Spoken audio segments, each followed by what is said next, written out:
All right, guys, well, it finally happened. Nvidia has just announced or unveiled 3 new graphics cards as part of their 20 series family, featuring the new Turing GPU architecture. Very exciting stuff. I'm gonna quickly run down the core specs of each of the cards, but the main focus of this video is going to be the new Founders Edition card slash cooler, because it's vastly different than pretty much anything we've seen from a reference card from Nvidia in the past. But some quick bullet points here before we dive into the finer details. All 3 of these cards are featuring Nvidia's new RTX technology, which basically integrates real-time ray tracing into the rendering process to create much more realistic images. And that's mainly due to how the lighting, shadows, and reflections are rendered and how they operate. Nvidia showed us quite a few demos of RTX in action, and they were pretty impressive. Particularly for me, the Battlefield demo was unbelievable. It was really kind of mind-blowing, and it definitely sets a new bar. It's also worth noting that devs have to add support for RTX in their games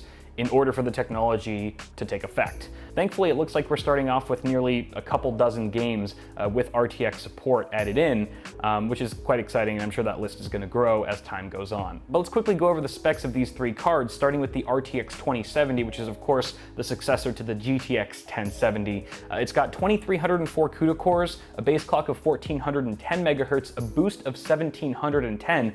Asterisk here because the new Founders Edition cards are gonna come factory overclocked. So you might potentially see the FE version of the card perform faster than some of the base models that are released from add-in board partners. You've also got 8 gigs of GDDR6 memory with a memory speed of 14 gigabits per second on a 256-bit bus, 448 gigabytes per second memory bandwidth with a 6-phase power supply, 175 watt TDP, 1 8-pin power connector, and it's gonna retail for $599 US. $599, that's the price for the Founders Edition card, which there will be a premium on. Non-Founders Edition cards are gonna start at $499. We'll just have to wait and see if those prices actually hold up when these cards are announced or released. There's also no release date yet for the RTX 2070. Let's move on to the next card, which is the RTX 2080, successor to the GTX 1080.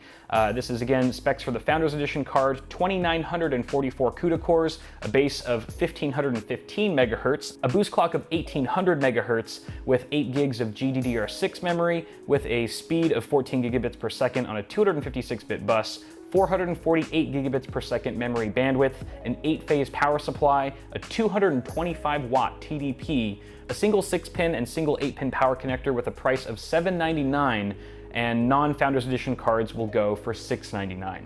September 20th is when this card officially launches. Pre-orders are available now, however. And then finally, we have the big boy, the RTX 2080 Ti Founders Edition at 4,352 CUDA cores, a base clock of 1,350 megahertz, a boost of 1,635 megahertz, 11 gigs of GDDR6 with a memory speed of 14 gigabits per second on a 352-bit bus, 616 gigabytes per second memory bandwidth, a 13-phase power supply, 260 watt TDP, 2 8-pin power connectors, with a price of, you might want to sit down for this one, $1,199. Non-Founders Edition cards will run you for a cool grand. This launches on the same date as the RTX 2080 on September 20th. I believe pre-orders are also available for that card. Now, some quick thoughts on this. These are definitely the highest prices that we've seen from Nvidia for the cards belonging to these tiers. So hopefully the performance of these cards will scale with respect to the prices. And then finally, this is the first time that I can recall the Ti model being unveiled and released on the same date as the XX80 SKU. Generally, the Ti model has come, weeks or even months well after the 80 SKU, but this time they're coming together. Now, switching gears here, we can sort of discuss the new Founders Edition cooler, the whole cooling solution, the card itself. Most of the B-roll that you see from here on out is going to be of the RTX 2080 Ti, so just bear in mind that that cooler is slightly different than the RTX 1070. It's more or less identical to the 2080, but just bear in mind that these images are going to be mostly of the RTX 2080 Ti. First of all, this is a completely redesigned card from the last generation, as I mentioned before. They've kind of ditched the aggressive tessellated look of the last gen for a more sleek and minimal aesthetic. Of course, everyone's gonna have an opinion about this. You guys feel free to drop yours in the comments. They've also done away with the blower style fan in place of dual axial 13 blade fans. Not exactly sure how big they are. They look about 100 millimeters, I could be wrong, but this definitely makes the card look more like an add-in board partner card as opposed to the traditional FE shrouds we're used to. The fans are allegedly much quieter than a blower style fan, which makes sense, just because they're much larger. They don't have to spin it as high of RPM, and there's two of them, and they have like a fancy blade design or whatever. So all those things combined, I would imagine is going to make for a more comfortable gaming experience. Now there's a silver shroud that's kind of hugging the outer edges of both of the fans. I believe it's made of aluminum. I couldn't confirm that, but it definitely looks to be made of that material or something similar. And then there's this rather plain black surface in between the fans, which is my least favorite part of the card cosmetically. It just looks a little bit too plain and boring. You'll also notice that this black area is much larger on the RTX 2080 and the RTX 2080 Ti than it is on the RTX 2070. You can tell because the margins around the branded lettering is spaced very differently. And that's because the 2080 and 2080 Ti's are actually about 1.5 inches longer than the RTX 2070 at 10.5 inches and 9 inches respectively.